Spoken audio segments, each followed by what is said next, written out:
Bom dia. Havendo número regimental, declaro aberta a 5ª reunião ordinária da Comissão Parlamentar de Inquérito que investiga a prática de crimes cibernéticos. A ordem do dia de hoje prevê a realização de audiência pública e, em seguida, a deliberação de requerimentos. Audiência pública.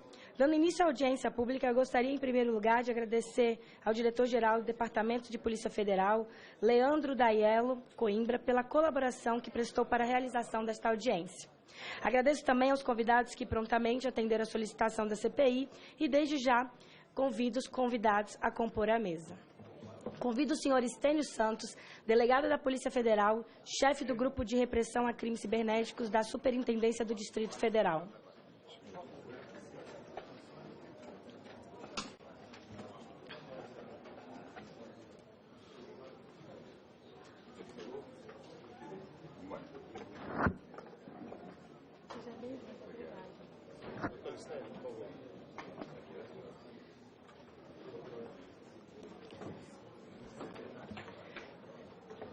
Convido o senhor Elmer Coelho Vicente, delegado de Polícia Federal, chefe do Serviço de Repressão a Crimes Cibernéticos.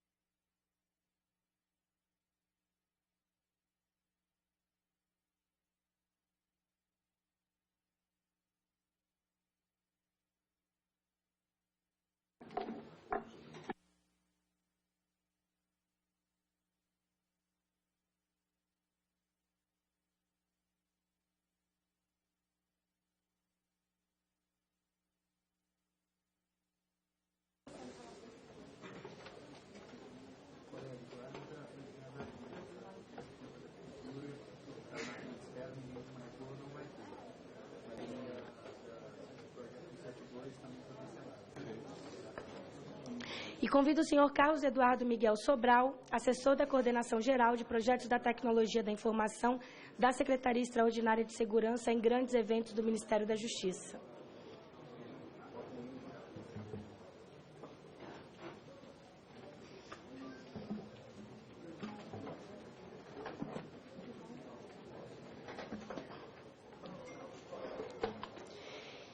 Informo que esta audiência cumpre decisão deste colegiado em atendimento aos requerimentos números 6, 20, 23 e 27 de 2015, respectivamente de minha autoria, da autoria do deputado Alexandre Leite e das deputadas Ana Perugini e Alice Portugal. Solicito a compreensão de todos em relação ao tempo destinado à exposição dos convidados e aos debates. Cada convidado disporá de 20... Vamos colocar 15 minutos para cada... poder fazer a sua exposição e proferir sua fala, não podendo haver partes. E logo depois a gente... Sim. Esqueceu de citar como autor dos requerimentos. E também atendimento ao requerimento do deputado Léo de Brito. Do Estênio e do Elmer.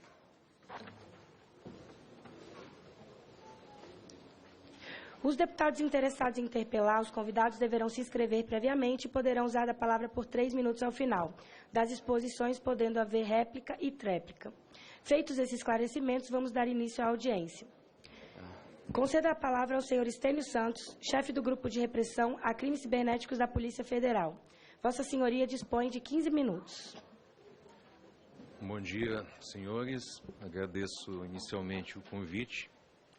A Polícia Federal está sempre à disposição para colaborar com esta casa e tem nesta casa também uma parceria muito forte, né, desde ações legislativas, proposições, e o que a gente quer é efetivamente poder concretizar, né, os dispositivos constitucionais, em especial na nossa função de realizar a segurança pública da melhor maneira possível. Em razão dessa atribuição, somos muitas vezes demandados a atuar, né, em uma esfera de atribuições bastante ampla. No caso dos crimes cibernéticos, é apenas uma, né, dessa gama de atribuições que a Polícia Federal possui. A Operação IB2K, motivo pelo qual nos foi feito o convite para comparecer, ela se origina de um projeto de cooperação, né, com a Caixa Econômica Federal, que se iniciou em 2009, chamado Projeto Tentáculos. Então, a partir do Projeto Tentáculos, foi feita uma aglomeração, uma centralização das denúncias de crimes cibernéticos numa base única, a qual a Polícia Federal tem acesso e consegue fazer análises qualificadas. Então, a partir de análise qualificada, definiu-se um período de pesquisa, de novembro de 2012 a julho de 2013, para se averiguar uma organização criminosa que estava fazendo diversas fraudes utilizando o Internet Banking da Caixa Econômica Federal. Então, a partir dessa análise, se identificou uma fraude que superava 2 milhões de reais em 583 processos de contestação.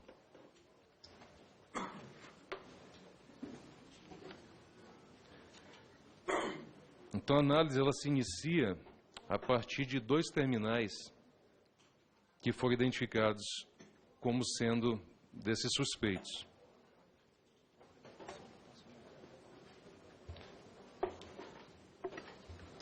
Em relação ao Projeto Tentáculos, só para poder contextualizar, ele muda um paradigma. Então, a gente trabalhava com uma investigação tradicional, que não considerava o aspecto da internet, em que cada processo de contestação desse da Caixa Econômica Federal gerava a necessidade de instauração de um inquérito policial.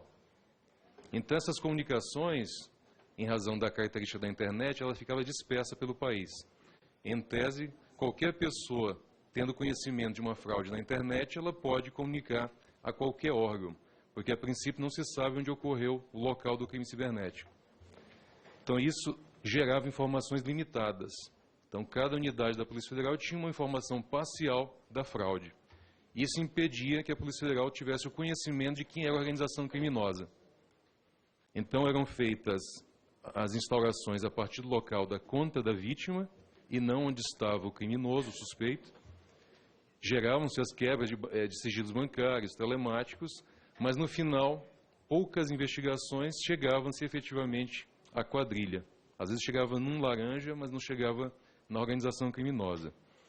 Com essa cooperação técnica e a centralização das notícias, as agências da Caixa Econômica Federal passaram a encaminhar diretamente para a nossa unidade central, que aí passa a ter uma noção geral de todas as fraudes ocorridas no Brasil e atualmente até no exterior.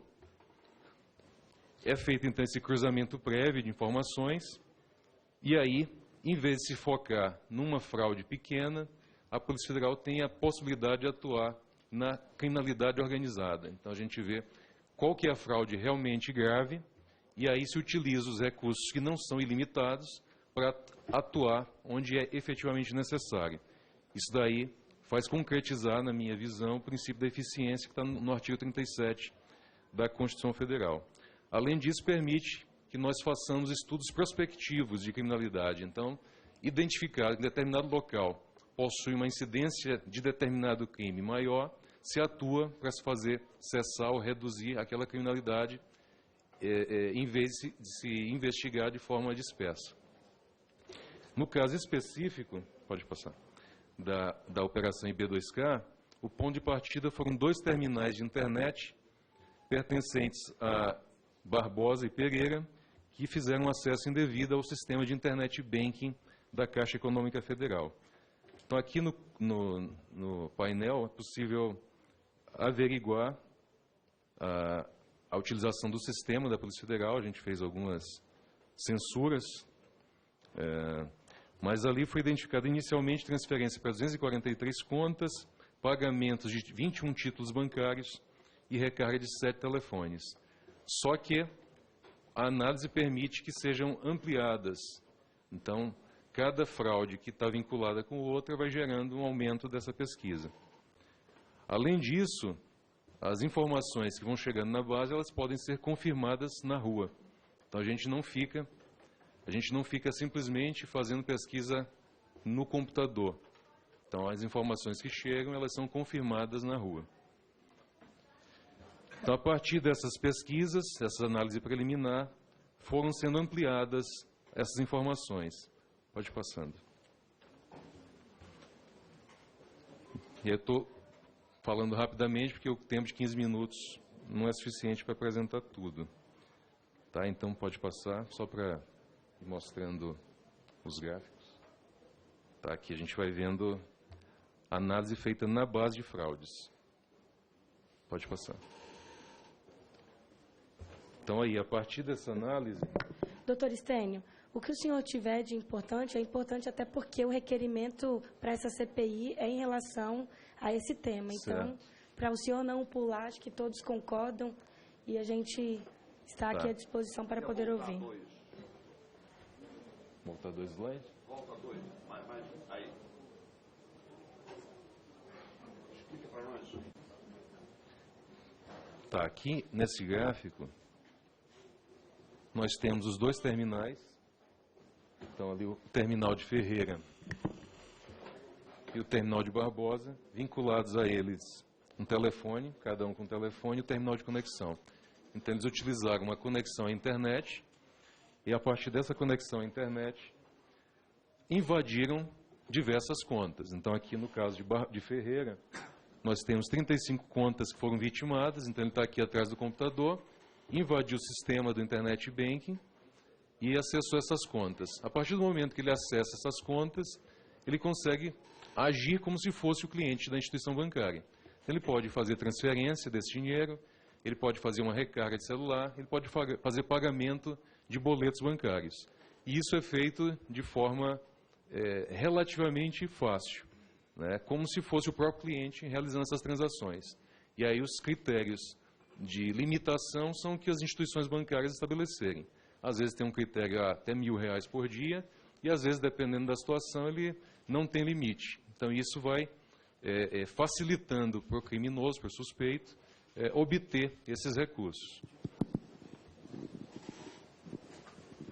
Mais fácil. Pode passar. Então, a partir dessas 123 novas vítimas, a Polícia Federal continua fazendo a ampliação dessas informações que foram inseridas na base. Então, se descobrem novas vítimas, novos endereços IPs, novos telefones, novos boletos bancários e assim sucessivamente. Então, a partir dessas ampliações é que vão surgindo novas pessoas envolvidas. Laranjas, né, que aparecem lá recebendo dinheiro, telefone foi recarregado, e tudo isso vai gerando, então, novas pesquisas, a polícia vai na base e depois confirma na rua se aquilo realmente aconteceu. Então, no caso do pagamento de títulos, pode passar? Acho que já passou.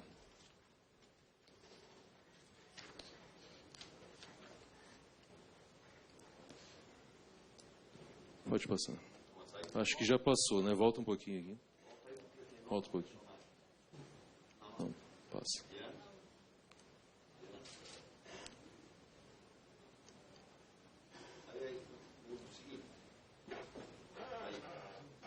Tá, aqui a gente está só mostrando mais claramente aquela mesma tela do Ferreira e do Barbosa. Pode passar? Isso, aqui a gente vai, na medida que vai ampliando, vão surgindo outros nomes. Essa aí pode passar. Tá, pode passar. Tá, aqui. Então, a partir daqui, a gente só demonstrando, né, graficamente, as ampliações que vão gerando novos terminais. Então, a partir desses 2 terminais... Então, a partir desses 2 terminais iniciais, se encontram 7 novos terminais que também estavam realizando o mesmo tipo de conduta típica, totalizando 9 terminais de conexão. Com outras pessoas, no caso, outros terminais, só que muitas vezes um terminal termina invadindo, interligado com o outro. Então, ele é incluído, facilitou a descoberta, exatamente. Então, a gente vê a conexão de um terminal com o outro a partir de uma invasão de uma conta, a partir de uma recarga do mesmo celular, e aí se entende que estão conexos em algum momento. Você vai chegar na rede. Exatamente. Então, a rede vai aparecendo a partir disso. Então, aqui a gente vê, né, os vários terminais de conexão vinculados, no caso aqui a Barbosa e a Ferreira, 257 endereços IPs foram identificados aqui. Pode passar? Então, a partir dali foram descobertos 32 telefones que tinham recebido recargas fraudulentas, provenientes de 53 contas vítimas. E aí, nessa modalidade de recarga de telefone, foram fraudados R$ 2.704 dessas 53 vítimas. E aí tiveram alguns telefones que se destacavam. Então, na medida que se destaca, a Polícia Federal vai e dá uma verificada mais pormenorizada em relação àqueles terminais, porque provavelmente eles têm uma proximidade maior com quem é responsável pela fraude. No caso de pagamento de títulos, então esses endereços IPs utilizados por esses 9 terminais terminaram identificando 62 títulos bancários que foram efetuados pagamento em desfavor dessas 53 contas vítimas, e só em relação a título, naquele período, se identificou aí R$ 89.741,71, num total de 84 transações fraudulentas. E no caso de contas que foram beneficiadas, se identificaram 367 que receberam transferências dessa origem fraudulenta. Então, o cliente, na medida em que ele é vítima da fraude, ele comunica à Caixa: fui vítima da fraude. Vai e realiza um processo de contestação, geralmente faz um registro de ocorrência na Polícia Civil, e toda essa informação vai para essa base que permite identificar quem foi vítima, onde está o endereço, quem foi beneficiário. No caso dessas transferências, se detectou, nesse período, mais de R$ 2 milhões transferidos fraudulentamente. Quantos? Tem valores pequenos e tem valores um pouco mais amplos também. Mas são valores pequenos, só que somados eles terminam chegando a esse número bastante elevado. Alguns são bem pequenos, outros são um pouco maiores. Tá? No caso, então, de contas beneficiárias, foram encontradas 367. Já passou isso aqui. Então, foi realizado um mapeamento dos endereços e se obteve 348 endereços disponíveis na base, exceto as 19 que estavam em outras instituições financeiras. Então, a grande maioria destas fraudes estavam vinculadas com a Caixa Econômica Federal, até porque o convênio, a princípio, é com a Caixa Econômica Federal. Se nós tivéssemos já o convênio amplamente realizado com as outras instituições, provavelmente esses valores seriam bem maiores. Então, em relação a contas beneficiárias, no DF se identificou 222, em Goiás 114, mas também tiveram em outros estados, não se limitou à região aqui do DF. Pode passar. Então, 114 endereços em Goiás, pode passar, 222 no DF. Então, a maioria das contas beneficiárias das fraudes pertenciam a agências que estavam aqui no DF. Um total de 276, seguido de Goiás com 63 e 9 pertencentes a outros estados, no caso Minas Gerais, Pará, Rio de Janeiro e Piauí. Então, o valor parcial da fraude, somando contas fraudadas, pagamento de boletos e recarga de telefone, se chegou aí a mais de R$ 2 milhões, entre novembro de 2012 e julho de 2013. Então, a conclusão da análise, de que, por que é Internet Banking? Porque essa modalidade de crime, ela permite que as fraudes se espalhem no país inteiro. Ela não fica localizada num local. Por quê? O sujeito está atrás de um computador, com facilidade pode acessar qualquer conta do país e aí as vítimas estão espalhadas no país inteiro. Mas no caso específico dessa organização criminosa, a maior parte das contas beneficiárias dos créditos estavam no Distrito Federal, seguido de Goiás. Os terminais de conexão fixos também estavam localizados no DF, os terminais de conexão móveis, a maior parte deles estavam vinculados à empresa Claro e possuíam DDD do DF, ou seja, não necessariamente estavam no Distrito Federal, porque tem a região do entorno que também tem o DDD 61. E aí também detectamos em São Paulo. Então, dos 28 telefones celulares que receberam recarga, pertence ao DF, com exceção de 2 que estavam em Goiás, um em São Paulo e um no Pará. Em relação à metodologia criminosa, tá aqui só o desdobramento, que a partir dessa análise, naturalmente, é instaurado um inquérito policial, nesse caso foi o 1262 de 2013, e a polícia consegue, a partir da instauração do inquérito policial, realizar medidas um pouco mais graves para se poder alcançar a materialidade delitiva e autoria. No caso, interceptações telefônicas e telemáticas e prorrogações, visando a chegar no cume da organização criminosa e não ficar simplesmente no laranja. E isso é um processo dinâmico. A cada vez que novas informações vão chegando, a base continua recebendo informações em tempo real. Então, a quadrilha está realizando as fraudes, a polícia está realizando a interceptação, as informações continuam alimentando a base de fraudes. Isso, então, é um processo dinâmico de pesquisa na internet, pesquisa na base e pesquisa de rua, pesquisa de campo, para se poder mapear toda a quadrilha. E qual que é a metodologia criminosa, senhores? Para o criminoso poder chegar e ter acesso, invadir a conta do cliente da instituição bancária, em geral, ele utiliza uma metodologia de enviar spam, ou seja, ele encaminha diversos e-mails, então ele coleta e-mails de pessoas que às vezes deixam, quando a gente, por exemplo, manda uma mensagem para diversas pessoas, diversos contatos. Em vez de colocar lá no oculto, você coloca para todo mundo ver quais são aquelas mensagens. Então, muitas vezes essas mensagens trocadas, elas são disponibilizadas em fóruns, em locais abertos. Vem um robozinho e coleta esses e-mails. Essa coleta de e-mails vai subsidiar essa base do suspeito, do criminoso, para poder mandar os spams. Então, ele não descobre do nada, é porque houve uma falha na cautela do próprio internauta, na hora, por exemplo, né, isso é um exemplo, de enviar mensagem para outras pessoas. Então, é importante tomar alguns cuidados para se prevenir, esse é um deles. Então, o hacker vai e encaminha diversas mensagens. A nossa experiência tem demonstrado que aproximadamente 20% das pessoas que recebem terminam caindo no golpe.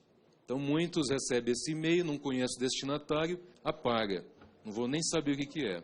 Outros vão lá e abrem o e-mail, vê aquela mensagem e aí é enganado. Ao ser enganado, às vezes ele clica no link e o vírus infecta a máquina dele. Então, ao ter a máquina infectada, o criminoso passa a ter o controle do computador do cliente. Então, ele pode, às vezes, obter os dados do cliente, tanto do banco como outras informações pessoais. Pode obter fotos, por exemplo, que o cliente tem no computador, documentos, etc. Ele passa a ter acesso ao computador e, com isso, ele consegue realizar a fraude. Muitos ataques de negação de serviço que nós vimos, principalmente durante os grandes eventos, também se baseou nessa metodologia. Então, o sujeito passa a controlar o computador, que a gente chama das redes zumbis, as botnets, e ali ele consegue derrubar um site do governo, consegue criar uma conta no Facebook, por exemplo, na Google, no Twitter, etc. Ele pode fazer tudo com o computador que a vítima faria, só que dá a impressão de que é a vítima. Então, o perigo está exatamente, o problema está exatamente na cautela inicial que se deve ter para se preservar o internauta. Então, no caso aqui da IB2K, o sujeito pega uma página do banco, simula que é uma página verdadeira e, em alguns casos, obtém os dados do cliente, em outros ele faz com que o cliente informe quais são as informações bancárias. Então, ele entra lá na página, acha que é a página da instituição bancária, digita o nome da conta, o número da agência, a senha, e essa informação, em vez de ir para a caixa, ela vai para o computador ou para um servidor que está dominado pelo suspeito. Então, com essas informações, ele passa a ser dono da conta. Tá? Isso aqui é só um exemplo, tem diversas formas de se realizar esse tipo de phishing, que é como é chamado tecnicamente. E é como o criminoso possa ser dono das informações e realiza a primeira fase do crime.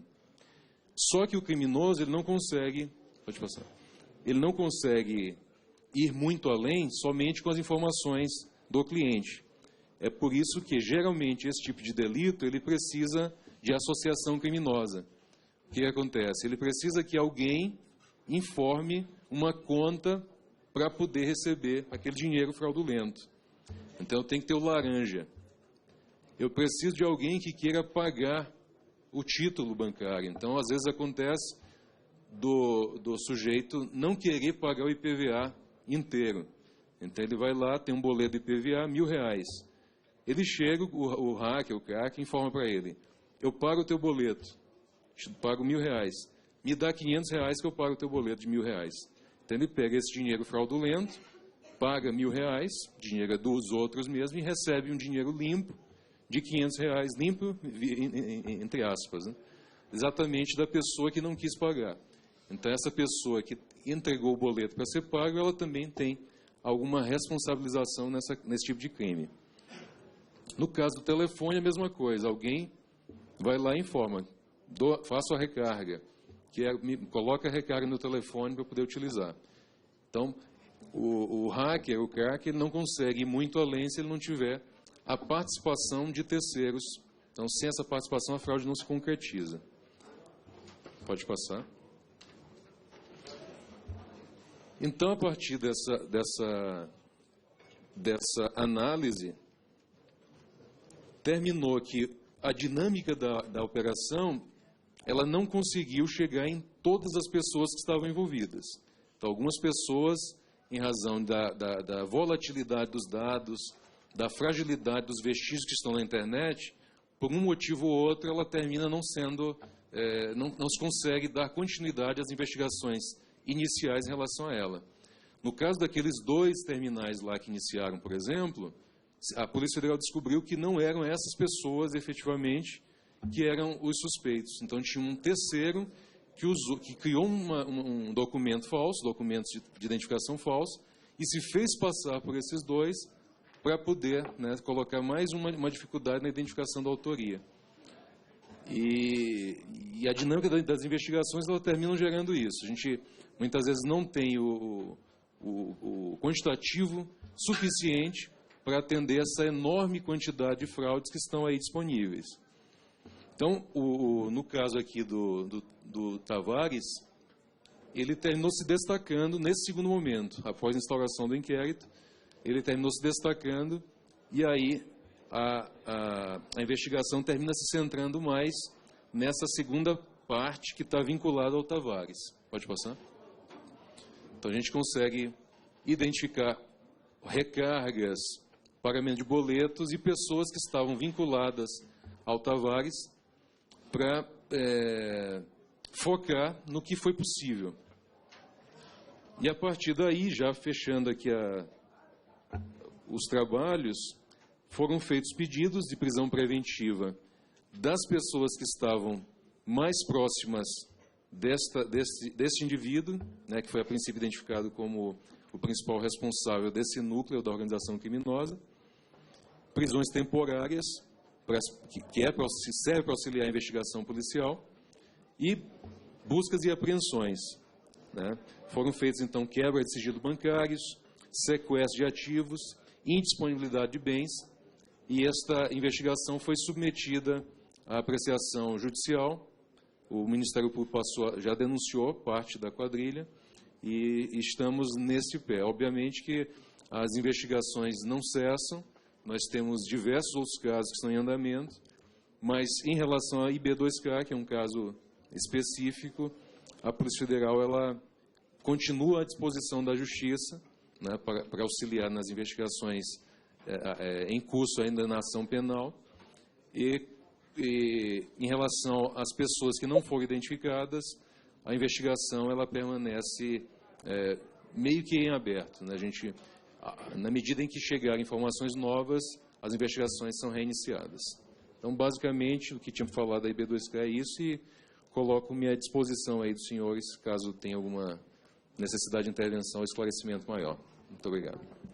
Obrigada, doutor Stênio. Já gostaria até de pedir a disponibilidade do senhor poder passar toda a apresentação à nossa CPI, a gente passar a todos os nossos membros também, se for possível. Concedo a palavra ao doutor Elmer Coelho Vicente, chefe do Serviço de Repressão a Crimes Cibernéticos. Bom, boa tarde. Queria agradecer o convite para compartilhar um pouco da nossa experiência na repressão aos crimes cibernéticos.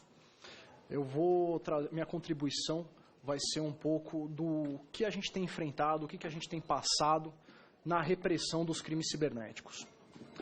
Bom, pegando um gancho com a apresentação do Stênio, a conclusão desse modelo de notícia-crime, desse termo de cooperação com a Caixa Econômica, é que a gente, por estar inserido hoje numa sociedade de informação em que a tecnologia ela está cada vez mais sendo massificada, o acesso à internet cada vez sendo mais aumentando, cada vez mais teremos incidências de crimes cibernéticos. Cada vez mais os bens jurídicos que a nossa Constituição, que as nossas leis visam proteger, eles vão ser mais lesados. E essa informação cada vez mais vai chegar para as autoridades. Hoje, não se precisa ir até uma delegacia para fazer a notícia de um crime. Hoje, a pessoa, na sua casa, com a internet, a gente sabe algumas delegacias virtuais, ou até o próprio e-mail de algumas instituições, são encaminhados notícias, crimes, as mais diversas. Com isso, há um entupimento, não tem outra palavra para caracterizar, de informações a serem tratadas pelos órgãos de segurança pública. Se não houver uma força-tarefa, uma união de esforços para que todas essas informações que chegam forem tratadas, a gente, na verdade, está fazendo uma exclusão de alguns crimes que a gente consegue enfrentar. A gente está, na verdade, segregando e priorizando alguns outros crimes. A dificuldade tudo começa de quem vai investigar. É a questão da determinação territorial de quem vai investigar. Vou dar um exemplo. Existe um perfil no Facebook que proferiu uma ameaça, que está ofendendo determinada pessoa ou praticando um certo crime de preconceito. A gente tem lá um nome na internet. A gente não sabe onde aquela pessoa está. Quem vai começar a investigar? Bom, esse nome da internet, tudo começa para a gente... a gente precisa de um IP. Para a gente começar a tratar da identificação real de um sujeito. Hoje, para a gente saber quem é esse sujeito, a gente precisa instaurar um procedimento, solicitar ao judiciário, com a ordem judicial, ir até o provedor do serviço, que essas empresas que fornecem esses serviços na internet são caracterizadas como provedor de serviço, ir até o provedor de serviço, e o provedor de serviço nos vem com os logs de IP. Bom, esse lapso de aguarda de tempo, o crime já vai ficando velho, a gente vai já perdendo um pouco da oportunidade da investigação, onde os indícios estão mais evidentes. Quanto tempo demora esse tempo que o senhor está falando? Depende da localidade em que você está, mas não é uma coisa rápida, não é uma coisa assim que pode chegar a meses. Depois o doutor Stênio pode até voltar assim para contribuir. O quanto tempo demorou a EB2K? Porque nessa dialética de que eu chego a alguém na internet, mas eu preciso de um IP para a investigação andar, ela hoje não atende à velocidade de resposta do Estado. E quando eu estou esperando, eu já recebi outras 1000 notícias. E voltando à questão, quem vai investigar? Eu tenho lá um nome, João, na internet. Polícia Federal, isso é um crime federal? a um crime interestadual? Não, não é. Tá ok. Para quem que você vai mandar? Eu não sei, porque para eu instalar eu vou ter que deflagrar algum ato de polícia judiciária, que é pedir judicialmente esses logs. Ou seja, eu não vou estar fazendo, não vou estar atuando na atribuição que me foi determinada legalmente, constitucionalmente, para que eu tenha que fixar uma determinação territorial.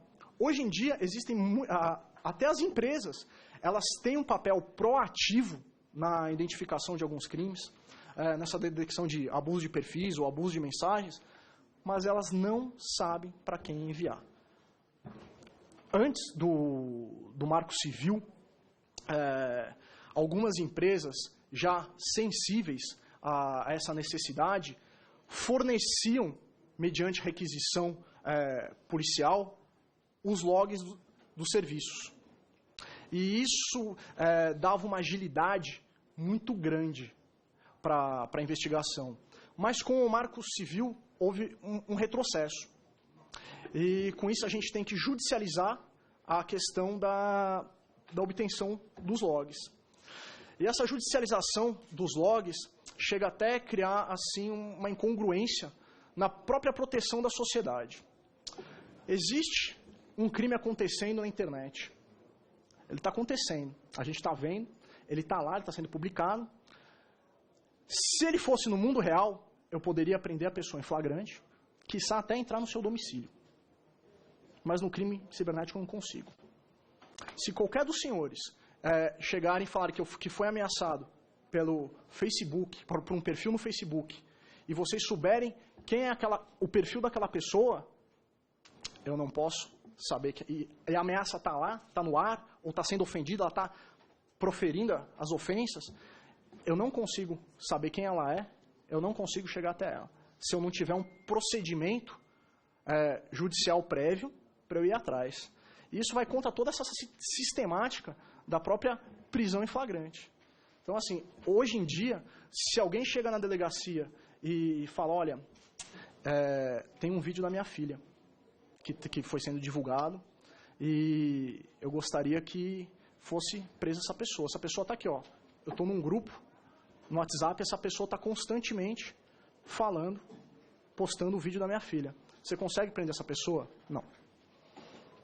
Eu vou demorar um tempo para chegar e prender essa pessoa.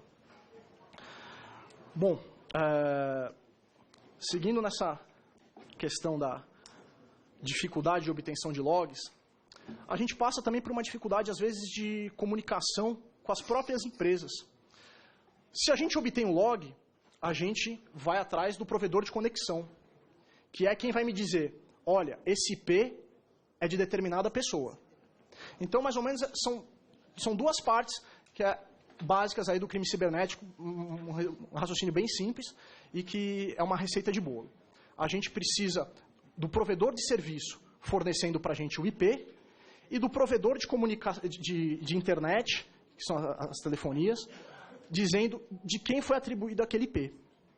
Bom, com o avanço aí da legislação e uma vitória para a sociedade, hoje a gente consegue requisitar em alguns crimes a questão do dado cadastral do IP. Só que, por incrível que pareça, algumas empresas não aceitam que eu forneça essa requisição de forma eletrônica. Eu tenho que mandar via papel. Algumas não aceitam nem e-mail. Eu tenho que mandar por fax. Você fala, bom, isso é tranquilo. Tranquilo se você tiver uma pequena incidência de crime. A partir do momento que a gente está numa sociedade de informação, que todo dia está chegando denúncia e que os números de IP são milhares, isso torna um transtorno muito grande. Na questão da fraude bancária e na questão da pornografia infantil, em que a gente tem uma base de ofensores muito grande, a gente já tentou, com as operadoras, sensibilizar para essa otimização da resposta. Em vão.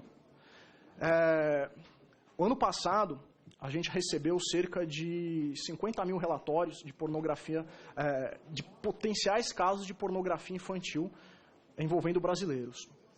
A gente otimizou essa análise e não tem outra saída a não ser como esse modelo da Tentáculos, que é você jogar numa base para fazer um correlacionamento. A gente tentou fazer uma quebra de todos esses IPs. E a gente pediu para as operadoras, por favor, nos encaminhe isso de forma eletrônica, numa tabela, para que eu tenha condições de correlacionar e trabalhar. Foi feita uma reunião, mas não se teve eficácia no resultado. Judicialmente ou extrajudicialmente o senhor fez isso? Extrajudicialmente, porque a lei permitia, por a questão de dado cadastral. A gente precisava isso de uma tabela, seja qual for, como a operadora tiver mais facilidade, mas a gente, se vier em papel, imagina eu com 200 mil IPs de pornografia infantil, trabalhar isso num papel, no país, para eu distribuir para as autoridades em cada local. Inviável. Porque enquanto eu estou digitando um papel, eu estou perdendo um analista que poderia estar analisando um caso ou fazendo a rastreabilidade de um criminoso. Avançando na questão dos logs, outro ponto muito importante é a questão do respeito. Presidente, pela ordem. Desculpa, mas é que o senhor falou das operadoras. O senhor fez uma reunião extraoficial. Quais operadoras? Deputado, a gente poderia deixar as perguntas para depois das exposições. Eu entendo, é que realmente é um assunto... Senão a gente vai acabar perdendo aqui, atrapalhando a linha, e quando terminar todos fazem as perguntas. Bom, O senhor, como subrelator, vai ter prioridade logo depois. Ele terminando, a gente tem mais um para fazer a exposição. Não farei mais, é que realmente quais operadoras? Só para guardar, já deixa essa sua pergunta e aí na próxima, quando a gente já abrir as perguntas, o senhor, como subrelator, tem prioridade logo no início das perguntas. Bom, avançando. A questão do respeito à soberania brasileira. É diário o desrespeito. O Marco Civil, ele conseguiu, de uma forma muito brilhante, normatizar esse respeito. De uma forma que, passando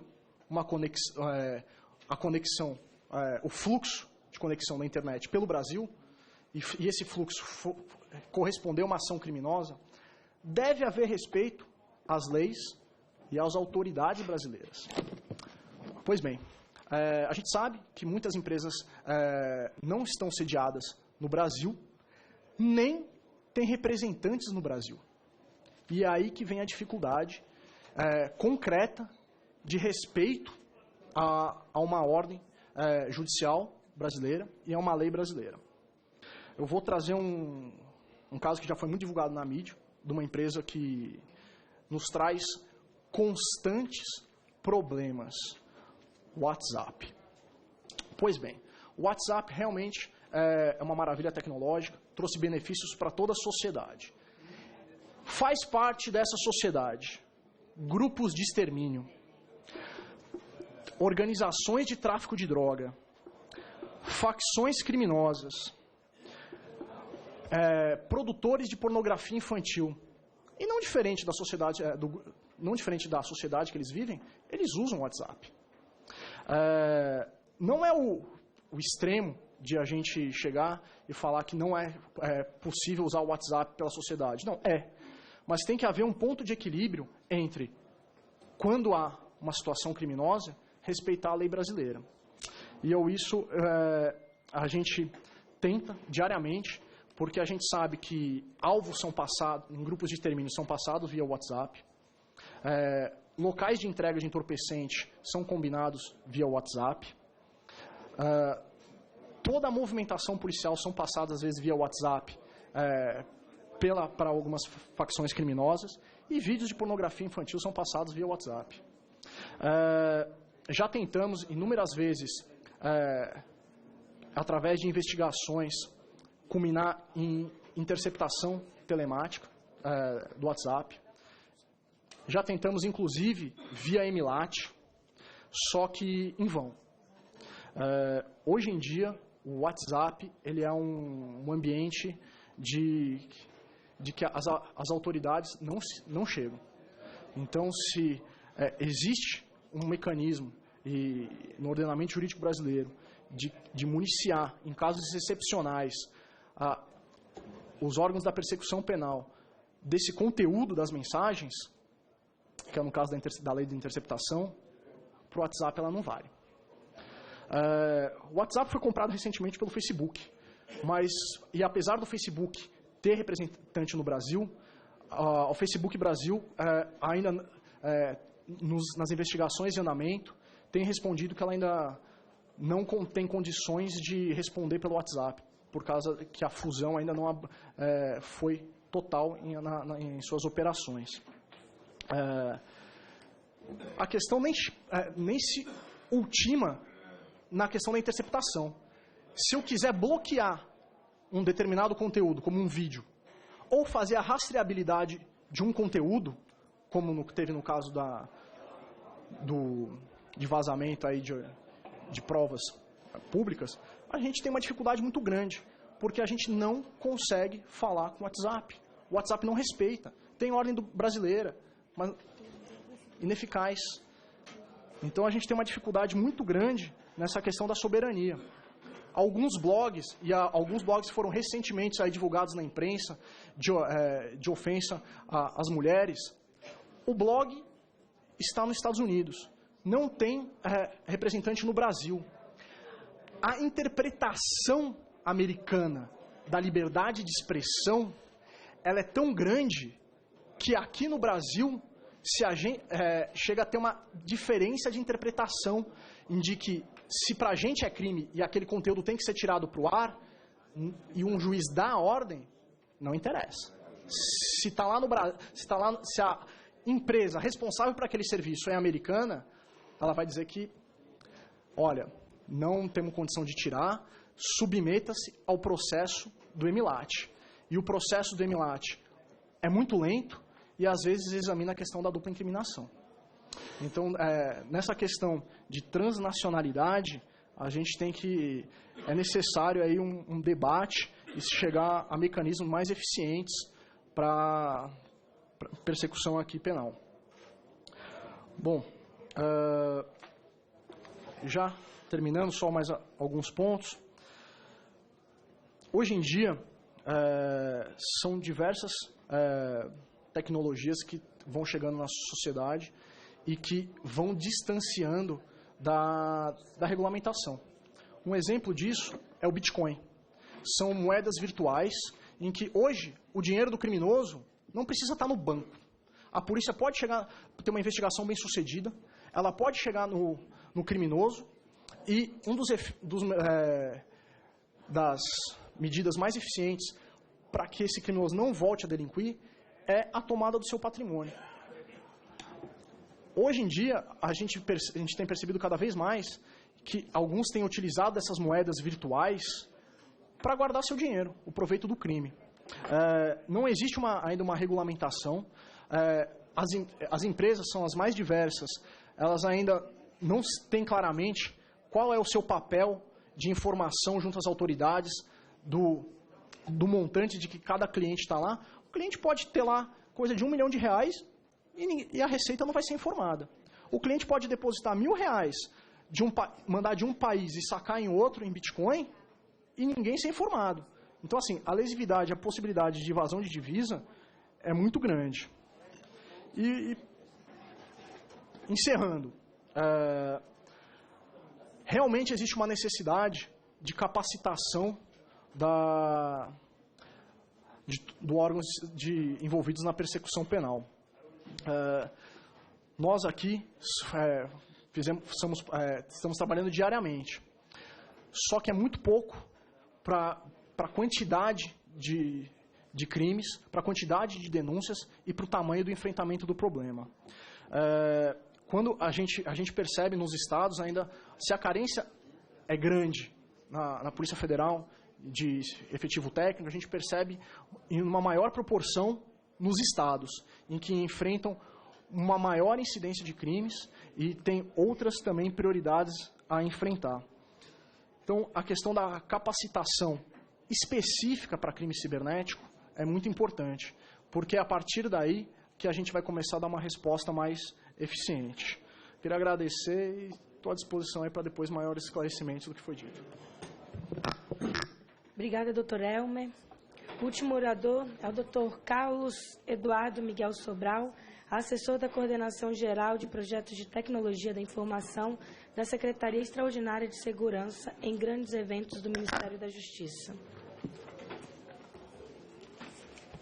Deputada Mariana Carvalho, da minha querida Rondônia, onde tive a oportunidade de começar minha carreira em 2003. Muito obrigado, agradeço a Vossa Excelência, em nome da comissão, o convite por participar dessa audiência pública. Deputado Fernando de Almin, obrigado pelo convite.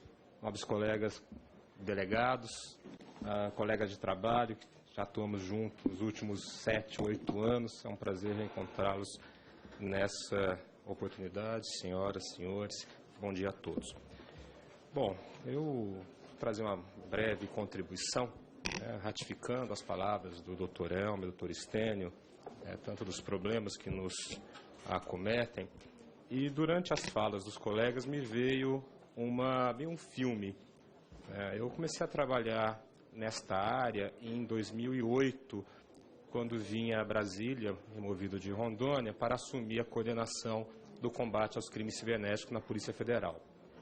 Em 2008 a gente realizou uma operação de combate à pornografia infantil, foi denominada Operação Carrossel. Uma operação de âmbito global, mais de 110 alvos no Brasil, mais 230 alvos mundo afora. E o resultado dessa operação, além das ações que foram realizadas, foi a consciência naquela oportunidade que a nossa legislação para proteger a criança e adolescente em ambiente virtual era falha.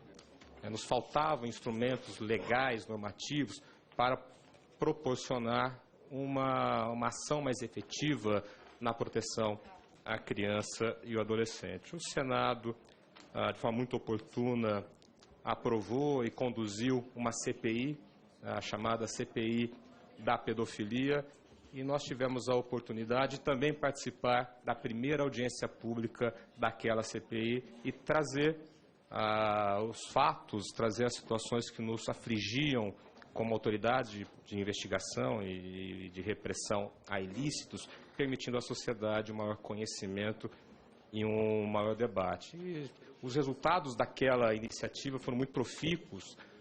Nós conseguimos avançar em termos legislativos.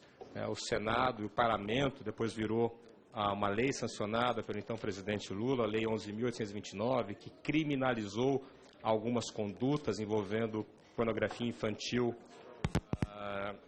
na internet, como a posse, a comercialização, a aquisição e a produção da pornografia infantil, melhorando o estatuto, aperfeiçoando o estatuto da criança e do adolescente. Conseguimos realizar um termo de cooperação técnica com o Google, que na época detinha os maiores problemas envolvendo a pornografia infantil. Gostaria de pedir só um silêncio aqui para a gente poder ouvir o nosso expositor, por favor. Na época, a rede social de maior uso pelo brasileiro era a rede Orkut, e que realmente havia muitos problemas envolvendo pornografia infantil nesta rede social. Nós conseguimos realizar um acordo de cooperação técnica com o Google e passamos a receber informações que nos permitiram agir. Fizemos a Operação Turco. O Dr. Stênio também era assessor da CPI, eu também fui assessor da CPI durante algum tempo, quase 2 anos. A gente conseguiu realizar a Operação Turco, que é um anagrama de Orkut.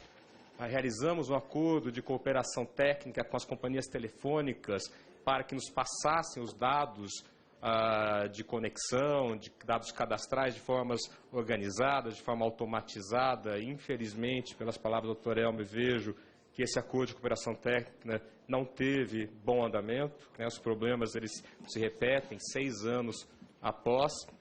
E conseguimos, pelo menos na parte de direito material, na parte de tipo penal, melhorar bastante a legislação envolvendo a proteção à criança e adolescente. No campo da estrutura, a Polícia Federal montou um grupo especial de combate à pornografia infantil e crimes de ódio, o GECOP. O Estênio teve a oportunidade de chefiar. Hoje o Dr. Elmer é o chefe desse grupo. Montamos unidades nas unidades da Polícia Federal e o andamento e as investigações tiveram realmente um avanço. Em 2009, nós passamos a enfrentar um novo problema, que eram os crimes bancários. Nós tínhamos diversas investigações em andamento na Polícia Federal e cada investigação tinha uma parte pequena da informação que nos permitiria enxergar a atuação de quadrilhas. Nós sabemos que esses crimes bancários são praticados por quadrilhas. Você não tem uma pessoa isolada furtando uma conta. Nós temos um grupo organizado que pratica furto qualificado no Brasil inteiro, de pequenos valores cada um, mas que somados alcançam milhares, milhões de reais. Como o Dr. Estênio mostrou na operação IB2K, no mínimo foram 2 milhões de reais, mas a experiência disso são de 10 a 15 a 20 milhões cada grupo criminoso.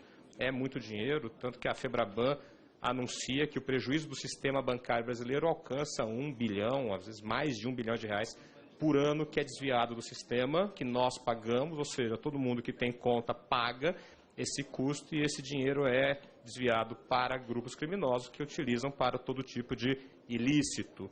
Então nós fizemos, a Polícia Federal, com a Caixa, que é a empresa pública, que nós temos a obrigação constitucional de apurar os ilícitos praticados contra ela, e com o apoio do Ministério Público, desenvolvemos um sistema que nos permitiu, em 2009, montar uma grande base nacional de fraudes bancárias eletrônicas dentro do que nós denominamos de projeto Tentáculos, tentando o quê?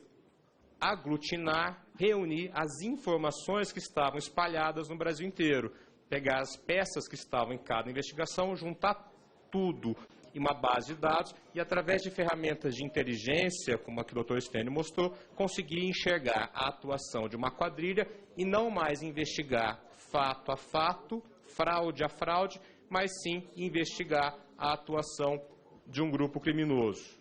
E além de montar essas informações, nós aperfeiçoamos a antiga unidade de repressão a crimes cibernéticos. Ela foi elevada a nível de serviço dentro da Direção-Geral da Polícia Federal e criamos 15 grupos especializados para combater fraudes bancárias eletrônicas. Nós já tínhamos os grupos para combater a pornografia infantil e criamos os 15 grupos para combater a fraude bancária eletrônica. Capacitamos, foram mais de 2 milhões de reais investidos em capacitação e treinamos mais de 100 policiais federais para atuar nessa área. E quais foram os resultados? Quando nós conseguimos unir informação, que antes estavam espalhadas e foram concentradas, quando nós conseguimos estruturar as unidades de investigação, quando nós conseguimos qualificar o policial federal que promove a investigação, os resultados foram imediatos.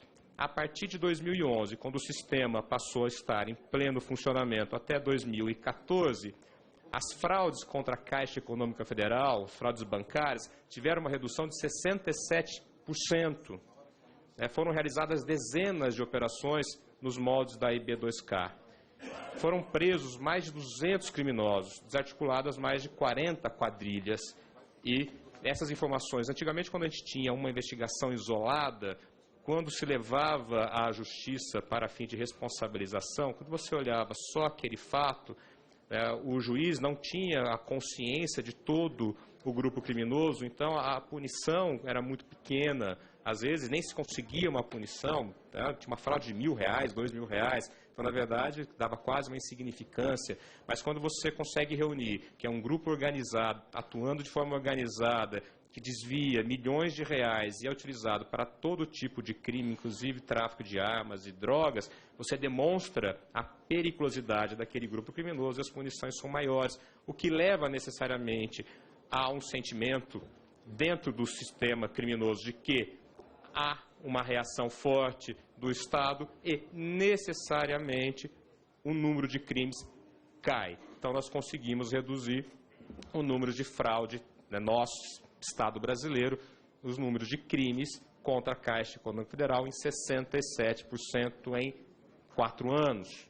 Por quê? Porque nós investimos em tecnologia, investimos em capacitação e investimos em informação. Se nós não tivéssemos as informações disponíveis em tempo real, seria impossível realizar uma boa investigação criminal, e sem uma boa investigação criminal você não tem uma boa denúncia, sem uma boa denúncia não tem um bom processo penal, e sem um bom processo penal você não tem uma boa responsabilização, não tem uma justa responsabilização dos autores.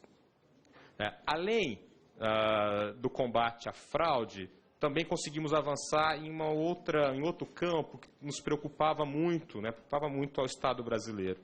Nós conseguimos colocar no direito penal a proteção a alguns outros bens, como a informação.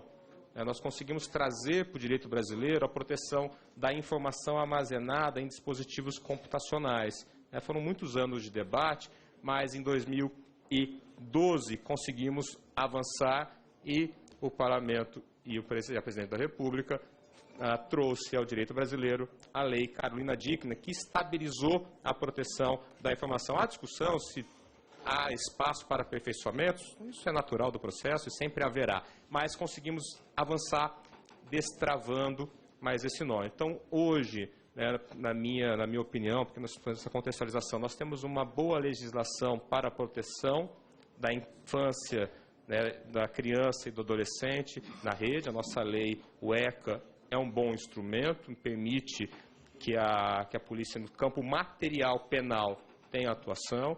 Nós temos uma boa legislação para reprimir a fraude bancária também no direito material. Nós temos uma boa legislação para proteger as informações armazenadas em dispositivos computacionais, que é a Lei Carolina Dickmann.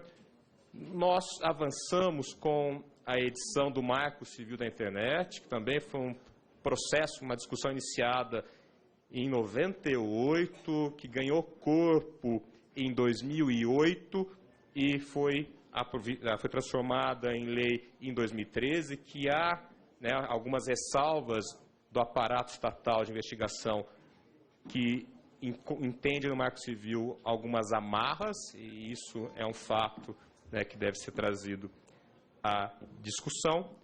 Mas o que eu queria fechar a minha exposição para permitir o início do debate é que, sem uma boa estrutura de investigação, não há como promover uma boa segurança pública. Não há como se realizar qualquer tipo de investigação se as polícias judiciárias não estiverem devidamente preparadas para investigar esse tipo de delito, e é um delito que não é de fácil elucidação. É um delito que envolve tecnologias e técnicas complexas, que envolve a necessidade de conhecimento do policial, um conhecimento especializado, e se as polícias não estiverem preparadas para, ao receber a notícia de crime pelo cidadão ou por instituições do Estado, se ela não tiver condições de promover uma boa investigação, o crime organizado e a criminalidade geral se sentirá muito à vontade para continuar praticando as suas ações. Eu nem entro na questão da punição, se deve ser punido com reclusão, com detenção, mas o que acontece hoje é que, na verdade, sequer as pessoas são identificadas, e isso é muito grave. Quando o Estado não tem a capacidade de encontrar o autor de um delito, as portas estão abertas para a criminalidade, e que se utiliza de técnicas, utiliza-se de uma estrutura da internet que permite dificultar a atuação do Estado. Então, é muito fácil para o criminoso estar localizado aqui no Brasil e praticar as suas ações através da rede espalhada no mundo inteiro. É muito fácil para o criminoso estar aqui no Brasil e utilizar um WhatsApp. É muito fácil para o criminoso estar aqui no Brasil e utilizar um Telegram, que além de estar fora do país, o Telegram está na Rússia, hospedado na Rússia, ele está encriptado. Ou seja, há uma camada a mais de obstáculos, de dificuldade para o Estado. É muito fácil para o criminoso montar uma rede virtual, um disco virtual e armazenar as suas informações no leste europeu. É muito fácil ele usar redes de computadores controlados para mascarar a sua conexão, o que nos obrigaria a rastrear essa conexão mundo afora.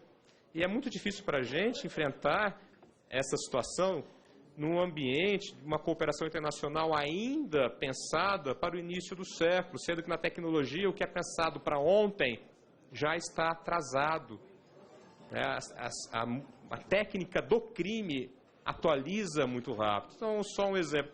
Nós estamos acostumados a fazer uma busca e apreensão, ir a um local, a uma residência, a uma empresa e encontrar os documentos ou apreender o computador usado lá. Só que se o criminoso, se ele for um pouquinho preparado para a prática criminosa, ele vai deixar a informação armazenada dentro do dispositivo dele, dentro do computador, na casa ou na empresa dele?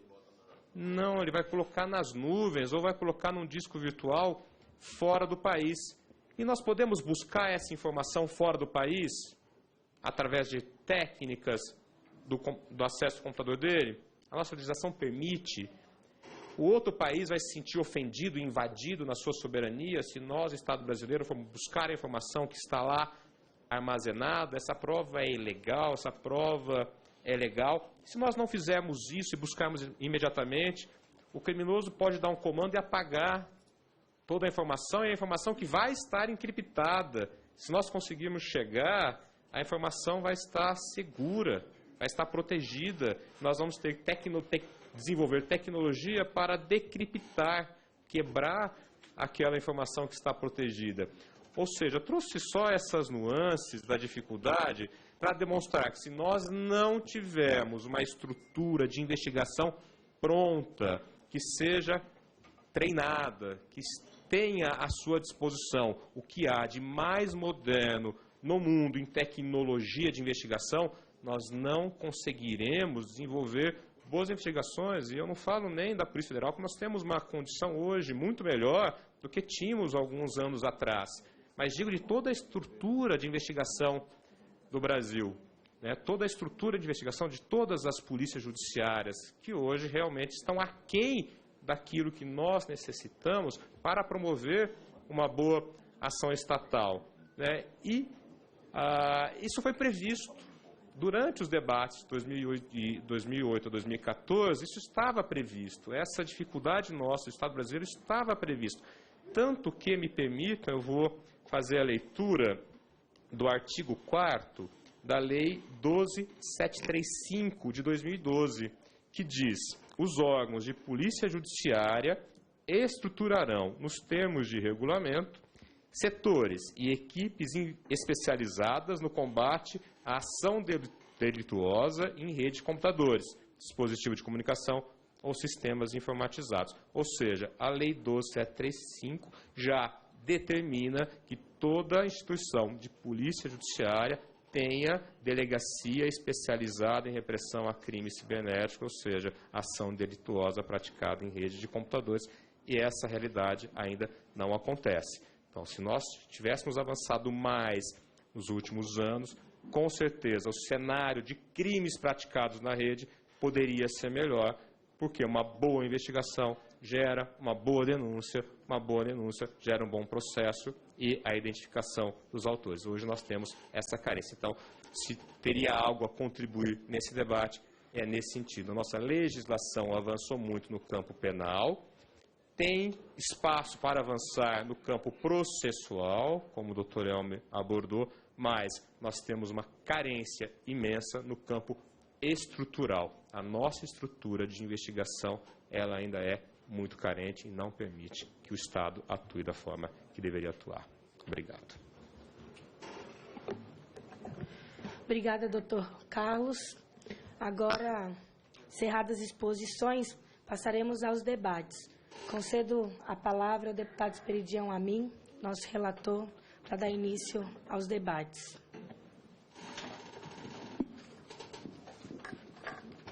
Bom dia a todos.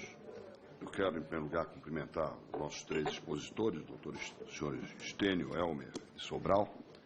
Eu considero que esta reunião é o marco zero da nossa busca de um relatório. Temos aqui 3 dos 4 relatores setoriais. Eu vou procurar otimizar o tempo, vou ser o mais conciso possível, até para abrir espaço a que os relatores setoriais satisfaçam os quesitos inerentes ao campo em que vão atuar. Por isso eu vou fazer, muito mais do que indagações, vou abordar alguns tópicos para os quais eu peço a atenção dos nossos expositores. Primeiro, a minha pergunta para o senhor Stênio é associada aos 2 outros expositores, especialmente ao doutor Sobral. Onde ocorreu a primeira intervenção do judiciário na operação? Estou sendo claro, doutor Stênio? Ou seja, quando é que vocês obtiveram autorização judicial? Em que momento, em que etapa houve a intervenção do Ministério Público e do Judiciário para legalizar a escuta, por exemplo? Bem sinteticamente. Segundo, os senhores têm atuação também na fraude contra tributos? Ou seja, não estou falando de COARF, estou falando de te cobro 500 para anular uma dívida de 1.000 em matéria tributária, que aí o dinheiro é um pouco mais grosso, como lembrou o nosso, né? E essas leis, quer dizer, tirar o dinheirinho todo dia, também gostaria de uma breve visão sobre este aspecto. E se esse aspecto foi contabilizado nos 67% de redução de crimes financeiros. Até remetendo o assunto depois para o nosso relator setorial, Sandro Alex. Ao senhor Elmer, eu entendi bem quando o senhor disse que a judicialização atrapalhou? Fale um pouquinho sobre isso. Porque a demora a que o senhor se referiu é que enseja as tentações para procurar atalhos. Quando eu falo atalhos, eu falo em práticas extralegais. E ainda uma indagação para o senhor. O senhor falou que é difícil quando a sede do blog, por exemplo, está nos Estados Unidos. Mas eu faço minhas as palavras do doutor Sobral. Pior se elas estiverem no Cazaquistão, com todo respeito ao Cazaquistão, ou a qualquer outra república ex-integrante, no integrante da ex-União Soviética, onde a questão legal é mais desconhecida, não quero dizer que não exista, mas é muito mais desconhecida. Os senhores se lembram que os primeiros sites de pornografia, onde é que estavam? Leste europeu. Aproveitando dessa obscuridade legal. E, finalmente, isso que eu acho que é muito importante quando a gente olha para o futuro. Nosso relatório, nós sabemos que tem a parte retrospectiva e tem a parte prospectiva, né? Especialmente na questão das leis. A minha pergunta ao senhor Sobral é: quando estrutura os sistemas, o senhor não falou em Forças Armadas. Quem organizou todo o aparato de segurança na Copa foi o Ministério da Justiça ou o Ministério da Defesa. Nós tivemos aqui as exposições do Ministério da Defesa em 2014 e 2013. Até porque nós estamos aqui abordando crimes cibernéticos civis. Os militares, segurança de transporte aéreo, são bem mais perigosos. Estruturação é isso. E, finalmente, eu acho que nós temos que, com a ajuda dos nossos relatores setoriais, tratar da avaliação das leis. Nós tivemos aqui um breve inventário das leis, não estou falando de Código Penal, das leis sobre cibernético, né? Desde a lei do ECA, passando pela Carolina Dickmann, passando pelo Marco Civil da Internet. Eu acho que nós deveríamos começar a pensar num seminário de avaliação, porque a lei mais antiga é de 2008, mas as duas que eu considero principais são de 2012 e de 2014. É muito difícil você saber se elas pegaram e medir o grau da sua eficiência. E o último tópico, que eu considero pessoalmente o mais importante: estruturar e qualificar. Onde é que vocês estudaram? Individualmente. Ou seja, onde é que vocês aprenderam ou pensam que vão aprender mais para se atualizar? Deu para entender? Eu fui analista de sistema no final dos anos 60. De lá para cá eu procurei me atualizar, mas eu sou um jurássico. E vocês também vão ficar jurássicos em menos de 6 meses. Hoje está mais rápido ficar jurássico. Então, como é que nós vamos qualificar, não uma vez, mas estabelecer uma estrutura que resulte, que conte com um processo de qualificação? É isso, senhora presidente. Eu acho que os nossos relatores setoriais complementarão as minhas colocações. Gostaria que as perguntas fossem iniciadas pelo Dr. Stênio, as respostas, depois o Dr. Elmer e depois ao Dr. Carlos.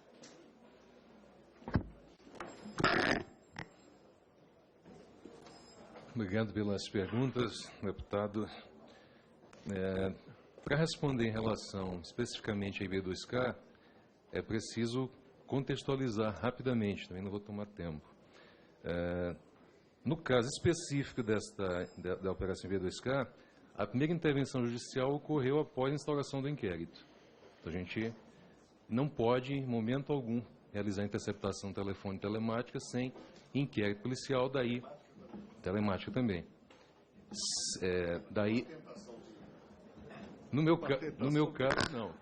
Pessoalmente, não. Até porque ela não vai ter validade alguma depois Nós queremos ser um hacker do bem. Só que no nosso sistema não há essa permissão, então a intervenção policial, nesse caso, não teria validade alguma, então a gente estaria, na verdade, dando um passo para trás. Mas, né, fora desse aspecto processual, existe essa possibilidade de tentação. Mas, especificamente no caso da IB2K, em 2009, com esse termo de cooperação que foi feito com a Caixa Econômica Federal, as informações dessa prestadora de serviço, no caso a Caixa Econômica Federal, elas foram encaminhadas de forma automática para a nossa base. Então, esse primeiro pedido que é feito a partir de 2014, com o Marco Civil da Internet, para os provedores, deixou de ser necessário. Então, o artigo, eu vou tomar a liberdade de ler, o artigo 10 do Marco Civil da Internet, Lei 12.965 de 2014, no parágrafo 1º, ele passou a dizer o seguinte: o provedor responsável pela guarda, no caso dos registros de conexão e de acesso a aplicações de internet, somente será obrigado a disponibilizar os registros, esses registros mencionados no caput, de forma autônoma ou associados a dados pessoais, ou a outras informações que possam contribuir para a identificação do usuário ou do terminal mediante ordem judicial. Então, até o Marco Civil da Internet, os grandes provedores de internet, as telas, elas estavam fornecendo de forma espontânea ou a pedido esses registros. A partir do Marco Civil da Internet, então, houve esse retrocesso. No caso, como o parágrafo 1º diz, somente será obrigado, o nosso entendimento é, se quiser colaborar, não há problema algum. Até porque o que a Constituição exige, né, é o que está lá no artigo 5º 12. Então, a intervenção judicial ela é obrigatória no artigo 5º 12, que fala que é inviolável os sigilos da correspondência, das comunicações telegráficas, das comunicações de dados, das comunicações telefônicas.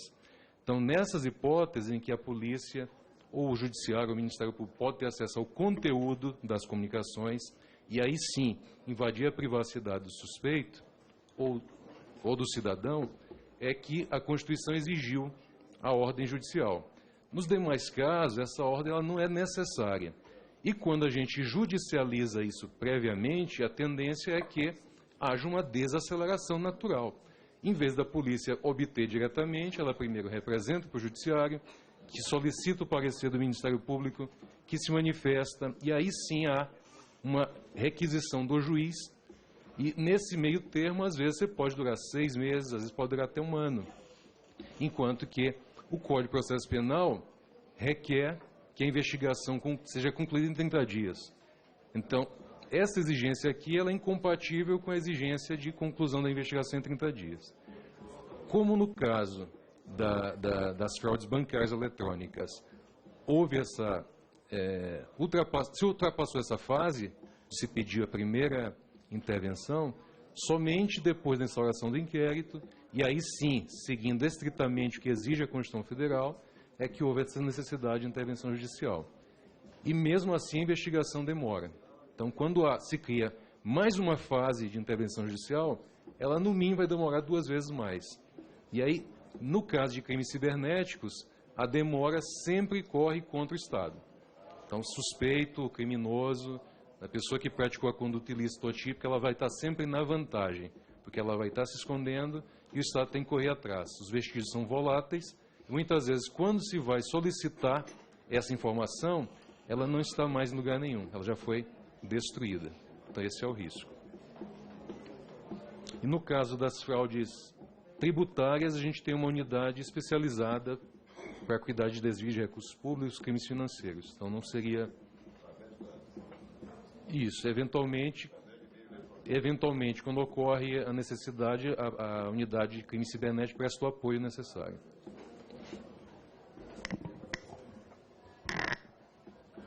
Bom, para capacitar... Você...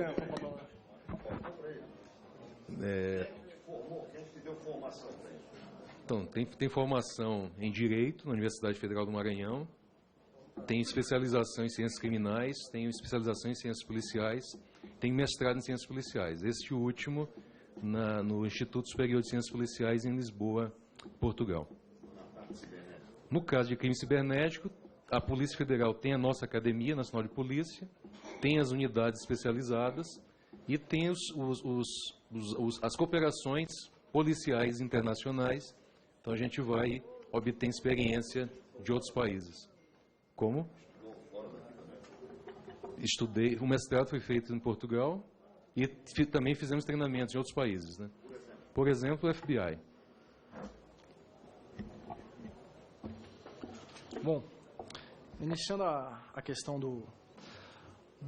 da obtenção do dado cadastral pelo IP, se a judicialização atrapalha, a minha opinião é de que retarda e muito a investigação. Ela transfere para o judiciário um controle em que ele vai ter, porque esse pedido de dado cadastral, ele é feito dentro do inquérito. O inquérito, ele é um instrumento amplamente controlado, tanto externa corporis, pelo Ministério Público Federal, quanto pela Corregedoria da Polícia Federal. Então, não há muito espaço para que hajam desvios de pedidos fora da investigação. A própria empresa, quando ela exige alguns dados mínimos para que ela forneça a resposta, um dos principais dados é qual o número da sua investigação. Ela quer ter certeza que se trata de uma investigação oficial, institucionalizada e que vai passar sobre o crivo de todos os controles. O debate se distanciou um pouco da verdadeira natureza jurídica do IP. Se você está na rua e você vê, e o policial tem suspeita que um determinado carro está envolvido numa atividade criminosa, ele tem acesso do proprietário para saber quem é aquele proprietário daquele veículo através da placa? Tem.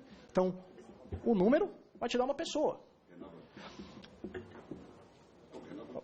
Se um policial na rua considera que aquela pessoa é suspeita, ele pode fazer uma abordagem e pedir o documento daquela pessoa? Com certeza. Seu documento, por gentileza, fazer a checagem. Agora, imagina se estivéssemos na rua, víssemos um carro e falasse assim, espera, vamos pedir por o juiz para saber de quem que é aquele carro, para saber se a gente pode continuar na nossa atividade de repressão ou prevenção do crime.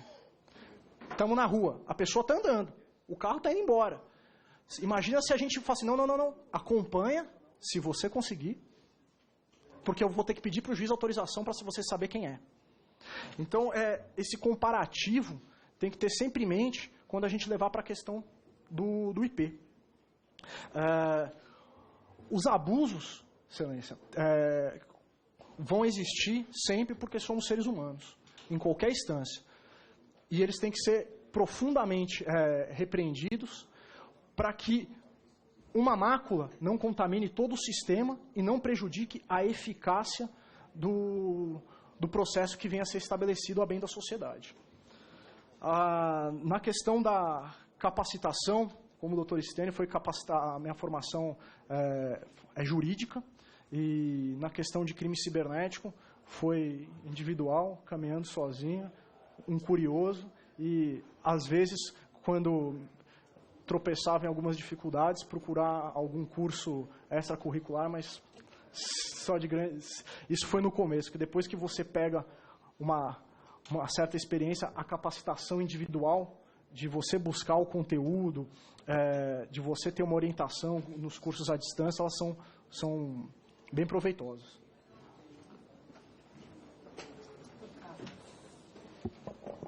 Bom, sobre as Forças Armadas e a segurança da Copa, né? Segurança cibernética. Bom, para a Copa do Mundo foi montada que a Secretaria, o governo chamou de matriz de responsabilidade. Então se definiu qual o papel de cada instituição dentro da promoção da segurança pública e da defesa nacional para os grandes eventos, Copa do Mundo, Olimpíadas e tal. E essa liderança não significa uma atuação isolada, significa uma liderança num processo que trabalha em coordenação e cooperação com as várias outras instituições do Estado brasileiro. No campo da segurança cibernética, como o enfoque era a proteção das infraestruturas estratégicas do país, sistema de energia, transporte, aeroportos, enfim, sistemas estratégicos da nação, a liderança da promoção da segurança coube ao Exército Brasileiro, que montou uma unidade, né, o CDCIB, que é o Centro de Defesa Cibernética, para liderar o processo de defesa e segurança cibernética. E a Polícia Federal atuou nesse processo. A Polícia Federal montou o Centro de Segurança Cibernética da Polícia Federal, que atuava em coordenação, atuava em parceria com o Exército Brasileiro. O Exército Brasileiro teria a responsabilidade... Teria a responsabilidade de realizar investigação criminal, combater crimes, fraude, pornografia, invasão de sistemas que não fossem das estruturas estratégicas na qualidade de proteção? Não.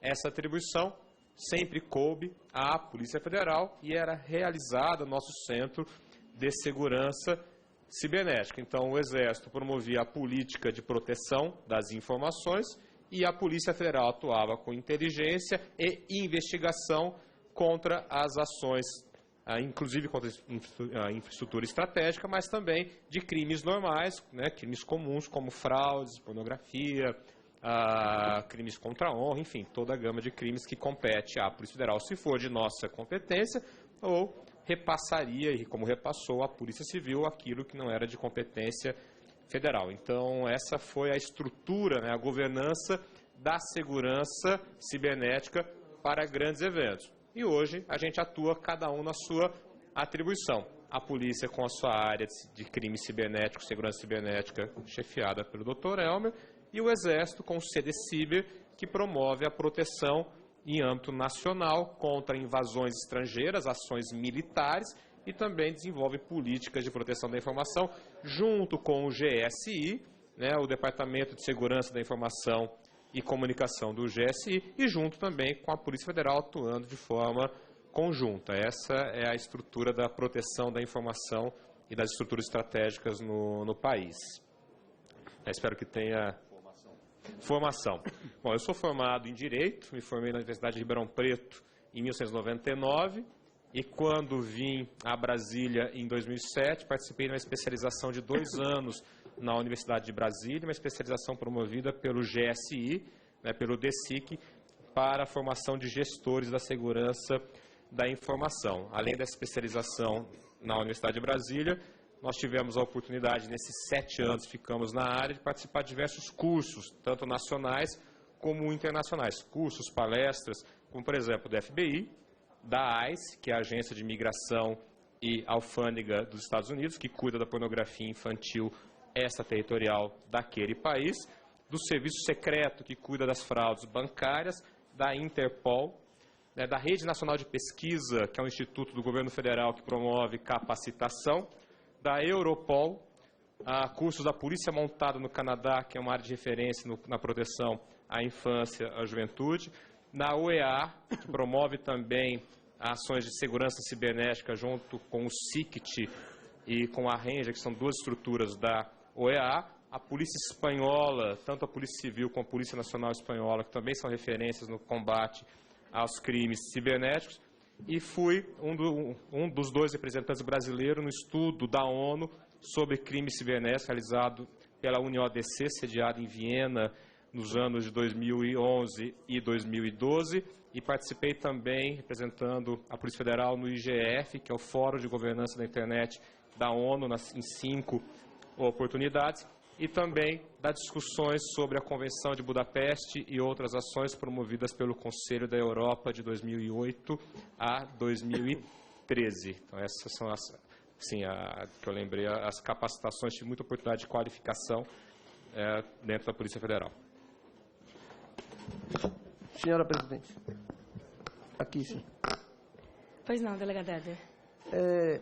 Por sugestões, como abriu a ordem do dia e como os colegas deputados podem ter coincidência em perguntas, eu queria sugerir à mesa que os colegas fizessem as perguntas pela ordem de inscrição, todos falassem, fazendo as suas perguntas, os palestrantes anotavam e respondiam em seguida. Ótimo. Vamos fazer então esse primeiro bloco, os subrelatores, e depois a gente abre para os autores dos requerimentos e os membros, e a gente faz blocos nesse segmento. Então, agora com a palavra o deputado Daniel Coelho, subrelator. Senhor presidente, deputada Mariana Carvalho, senhores Elmer, Estênio, Carlos Eduardo, deputado Quirino Amin, senhores e senhoras deputados. O primeiro, gostaria de parabenizar, tinha aqui uma lista grande de perguntas e indagações a fazer, porque esperava, inclusive, que a gente fosse falar em específico apenas do caso IB2K, que não é necessariamente a única pauta que nós vamos ter na CPI, mas os senhores expositores já nos deram a oportunidade de avançar um pouco mais em outros temas que vão ser extremamente importantes ao longo dessa CPI. Muitas das perguntas, inclusive, elas começam a ser esclarecidas, e eu acho que essa audiência, deputada Mariana, ela vai dar a base para os trabalhos dessa CPI. A gente começa a ter aqui um pouco também da leitura da Polícia Federal sobre todos os crimes que ocorrem no mundo virtual. Na instalação da CPI, ao usar a palavra, cheguei a fazer o comentário, né, de que não é tão difícil a gente poder determinar o que é crime no mundo virtual. Se uma prática é crime no mundo físico e ela ocorre no mundo virtual, ela é crime cibernético. Então, por exemplo, se o racismo é crime no Código Penal brasileiro, ele vai ser crime também no mundo virtual. Não há dificuldade nessa compreensão. Pelas exposições que pelos senhores foram feitas, uma primeira, eu acho que o deputado Quirino Amin, relator, da CPI, ele coloca de forma correta no início da sua fala, de que essa CPI vai olhar para trás para poder tentar punir casos já ocorridos, mas também tem que olhar para frente, a gente tem que olhar para o futuro. E é nesse sentido que eu faço a sugestão à presidente, deputada Mariana, que a gente possa aprofundar a conversa com os representantes da Polícia Federal no sentido de estudar que aperfeiçoamento é possível ser feito na legislação quando o doutor Elmer diz que há uma lentidão ao identificar os IPs daquelas pessoas que estão cometendo principalmente os crimes contra a honra, a questão de pedofilia, de racismo, que estão presentes de forma aberta na internet, mas efetivamente há uma dificuldade de fiscalizar isso. Então é importante que a gente vá buscar aí mais agilidade. Para mim ficou muito claro que essa falta de agilidade ela contribui com a impunidade. No momento que você tem uma demora muito grande para identificar o IP, dá tempo, inclusive, do agressor, do criminoso, fechar aquela conta, abrir uma outra, ele termina atuando em um estado, daqui a pouco ele está em outro, ele está no exterior, quer dizer, é impossível rastrear se você não tem agilidade, ainda mais para esse mundo virtual. Em relação à estrutura, ficou muito claro aqui quando o doutor Carlos Eduardo ele fala das dificuldades de estrutura. Eu acho que seria importante também para a Câmara dos Deputados a gente ter a informação de quantos profissionais hoje estão dedicados aos crimes virtuais, se a gente tem problemas de contingenciamento no orçamento para esse tipo de fiscalização, porque eu acho que cabe também ao Congresso Nacional discutir orçamento especificamente para a questão dos crimes cibernéticos. A gente não pode ficar com essa sensação de que o crime compensa. É evidente que é muito difícil a fiscalização da internet pela sua própria característica. Ela é transnacional, né? Você tem a dificuldade, o crime pode ser cometido em qualquer país do mundo e acontecer do ponto de vista virtual em território brasileiro. Então é evidente as dificuldades, mas não é por isso que a gente vai desistir ou deixar de fiscalizar e de fazer as cobranças. Eu acho que se alguma das questões que eu já gostaria de abordar e não foi abordada ainda, eu queria um comentário dos expositores.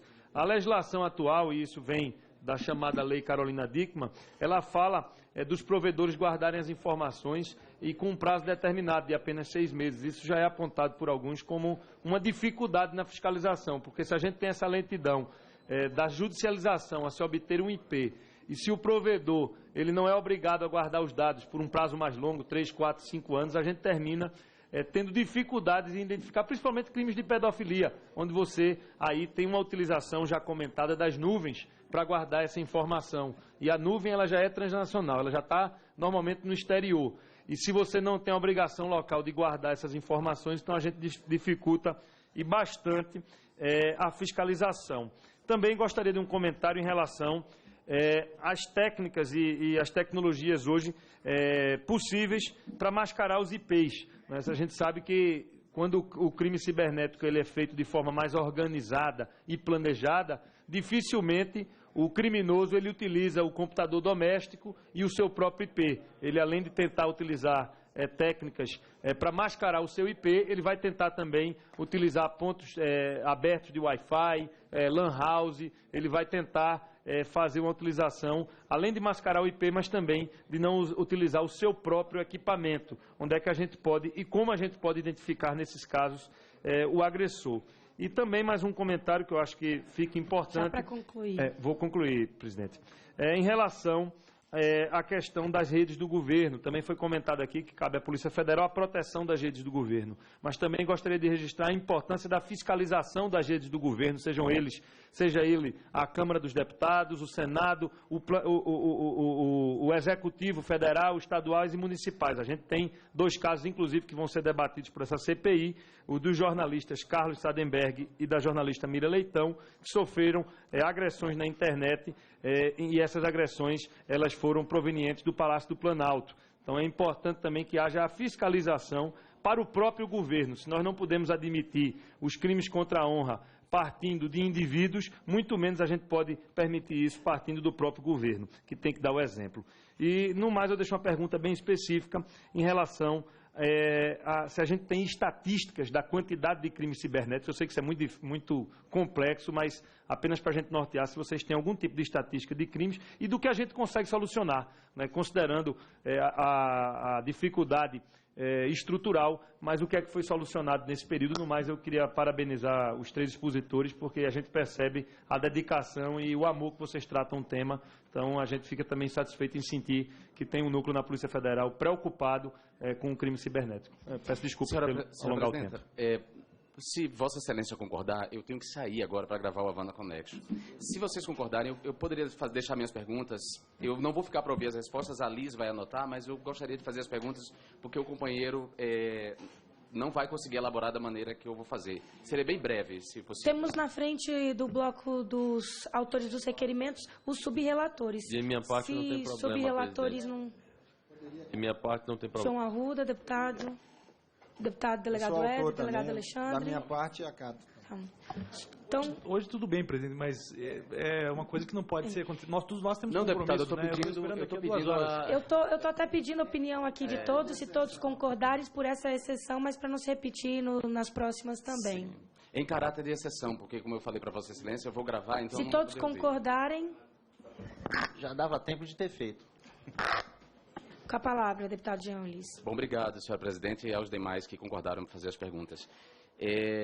As minhas perguntas são dirigidas ao doutor Carlos e ao doutor Elmer, especificamente. O doutor Elmer falou da necessidade, né, reclamou da judicialização, mas nós fizemos uma conquista importante no Marco Civil da Internet que tem a ver com a privacidade do usuário, com a liberdade de expressão. Então, eu não acho que a gente tenha que retroceder em relação a essas conquistas. E mesmo a comparação feita da placa do carro com o ambiente virtual é uma comparação que não se justifica na medida em que no ambiente real nós não temos os mecanismos de propagação imediata e veloz que podem destruir reputações como temos na internet. Esse é um primeiro ponto. Acho grave a gente reclamar de que apenas a justiça conceda as informações, porque, para mim, atenta contra a privacidade, que é algo que a gente conquistou, e contra a liberdade de expressão. E olha que quem está falando aqui é uma pessoa que é todos os dias difamado nas redes sociais com uma série de mentiras e calúnias feitas. Então, mesmo eu sendo vítima desses crimes, eu não sou a favor de que a gente solape esse direito à privacidade e à liberdade de expressão. Acho que também nós temos um risco assim de que há sempre vazamentos seletivos, a gente sabe disso, né? Há sempre vazamentos de dados. A própria polícia se encarrega disso, de vazar seletivamente dados. E a gente sabe que esses vazamentos podem sim destruir reputações antes mesmo que se prove culpa ou não das pessoas. A gente tem que sempre manter as garantias jurídicas e a presunção de inocência. Isso é importante. O doutor Carlos falou da dificuldade de localizar IPs, porque eles estão hospedados em determinados sites, a origem de determinados sites está hospedado em computadores ou base de dados fora do país. Tem as questões legais de soberania que não podem ser vencidas de imediato. Porém, eu acredito que a polícia disponha de outros mecanismos de investigação e da possibilidade de interpelar outras pessoas que não as pessoas que deram origem ao conteúdo. Então, por exemplo, vocês podem não localizar o IP que deu origem a um conteúdo criminoso, mas vocês sabem que existem figuras-chave que são fundamentais no compartilhamento, que em geral botam a cara, né, que não escondem. Por exemplo, a gente identificou aqui na casa que tem inclusive deputados federais, não um, nem dois, nem três, e seus gabinetes e seus computadores responsáveis por propagação de calúnias e difamação e de outros crimes. Então, se a gente não acha a origem do vídeo fraudado, se a gente não acha a origem da mensagem homofóbica, xenofóbica, de ataque às lésbicas, enfim, se a gente não acha a origem desse conteúdo, a gente acha quem propagou, quem foram os primeiros a propagar abertamente. Então, a polícia não pode interpelar essas pessoas.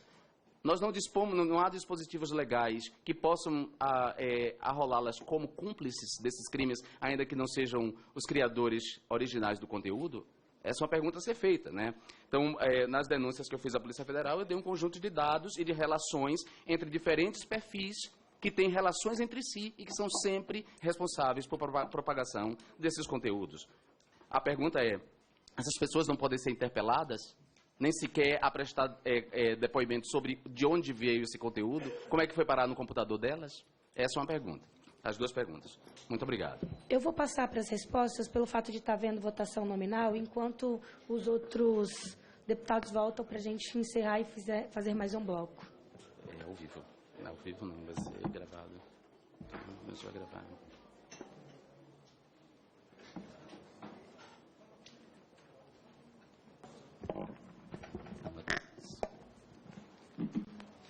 Em relação, como não foi direcionado exatamente, eu vou tentar fazer uma resposta que abrange aqui algumas das questões do deputado Daniel Coelho. Tá, em relação a... Eu pediria, se possível, respondesse primeiro as perguntas do deputado Jean Williams, e aí depois, já na volta, responder as do deputado Daniel Coelho. Bom, Excelência, eu acho que a sua pergunta é fantástica, que é o eterno debate em que se coloca a questão da privacidade nos logs. A gente sabe que a privacidade deve sempre ser protegida e que as conquistas ao longo da história dessa proteção do cidadão, principalmente de proteção contra as ações do Estado, devem ser protegidas e mantidas como uma conquista da sociedade. Contudo, nenhum direito ele é absoluto.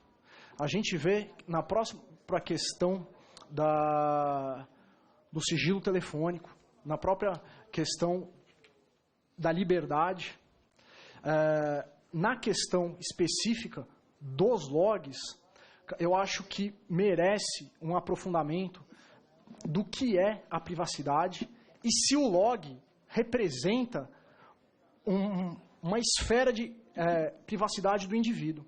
Porque eu já sei o que ele fez na internet, eu já sei o ato, eu já sei que ele frequenta determinado site, eu já sei que ele proferiu determinada palavra. Agora, só a identificação da pessoa, isso é uma lesão à privacidade? Caminhando na questão dos vazamentos. Vazamento sempre vai ocorrer. Veja a questão de que tem vazamento de grampos. Então, independe de ter autorização judicial ou não ter autorização judicial. Eu acho que a gente tem que pensar, na verdade, em dar uma resposta para a sociedade que a gente não vem dando. E com esse assolamento do judiciário de apreciações, retarda, inclusive, a decisão final do processo. Eu acho que tem que realmente ver a questão da privacidade.